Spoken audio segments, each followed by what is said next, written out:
The world is moving towards an unpredictable era ever since the Russia-Ukraine war started. New scenarios are coming up and some of them hint at new wars. In fact, we are now looking at the possibility of a Russia-Turkey naval war. So, why are the navies of Russia and Turkey likely to clash? Let's find out.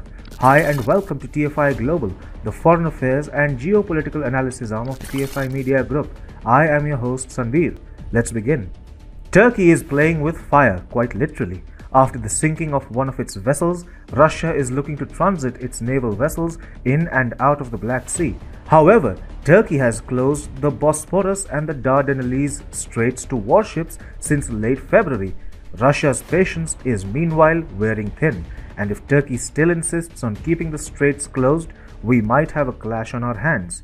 Russia has become somewhat apprehensive about its Black Sea fleet after one of its frontline assets, guided missile cruiser Moskva, was sunk on Thursday.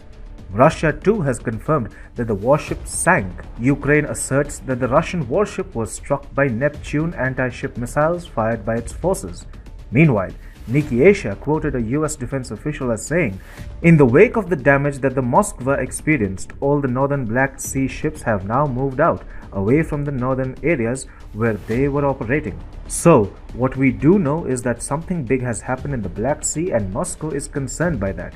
Therefore, it might need to make some major readjustments in the Black Sea region, including reinforcement of its Black Sea fleet by sending in a new warship to replace the Moskva and withdrawing vulnerable assets out of the Black Sea to the Mediterranean. And this is where Turkey comes in. The geographical location of Turkey is such that it sits right across the Black Sea and controls the sea passage from the Black Sea to the Mediterranean. So, if a vessel has to transit between the two water bodies, it must pass through the two Turkish straits, Bosphorus and the Dardanelles. Under the Montreux Convention of 1936, Turkey can block ships of belligerent powers from passing through the two straits during wartime. However, vessels returning to their home bases are allowed to pass even during wartime.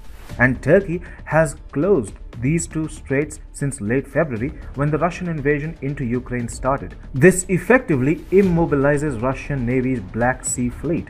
Currently, 4 to 5 Russian warships are deployed in the Black Sea, but neither can they move out nor can the fleet be replenished by other Russian naval assets.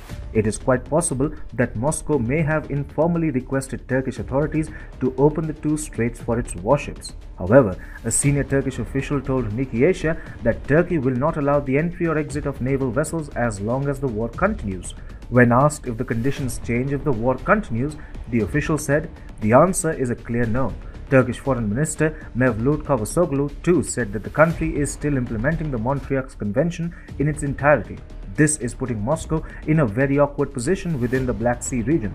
Russia wants to take over Ukraine's Odessa seaport, which serves as a strategic maritime asset in the region.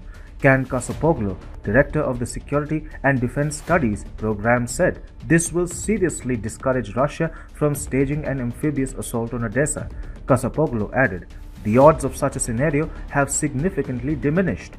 Meanwhile, the US too is provoking Turkey to remain adamant on keeping the Turkish straits closed. Pentagon spokesperson John Kirby said the government of Turkey has been very responsible in how they've managed their Montreux responsibilities, the entry into and the exit from the Black Sea. For Moscow, time is running out very quickly. It must find a way to break through Turkish straits, either by negotiating a deal with Turkey or, if Turkey doesn't agree, by using offensive means. Turkey has a history of rubbing Russia the wrong way. This is why Moscow and Ankara had come close to clashing heavily in Libya and Nagorno-Karabakh. However, this time Turkey is affecting Putin's Ukraine war, and Putin is unlikely to tolerate that.